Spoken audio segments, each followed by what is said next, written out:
আজকে আমাদের সমাজে খাসি কুরবানি করাকে কেন্দ্র করে বিভিন্ন রকমের মতবিরোধ আসছে বা বিভিন্ন রকমের কথা আসছে, বা অনেকেই যারা খাসি কুরবানি রেখেছে খুব চিন্তায় ভুগছে যে আমাদের কুরবানি হবে না হবে না, বা অনেকজন তো এই কথা প্রকাশ করছেন যে খাসি কুরবানি দেওয়া জায়েজ হবে না।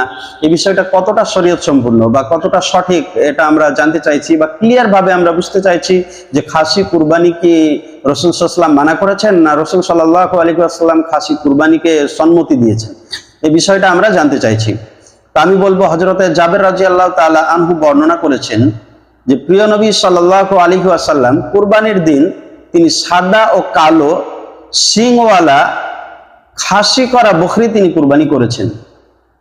আবারও বলি, রাসূল সাল্লাল্লাহু আলাইহি ওয়াসাল্লাম কুরবানির দিন সাদা ও কালো রঙের শিং বিশিষ্ট খাসি করা বকরি তিনি কুরবানি করেছেন। আবু দাউদ শরীফের হাদিস, হাদিস নম্বর 2795।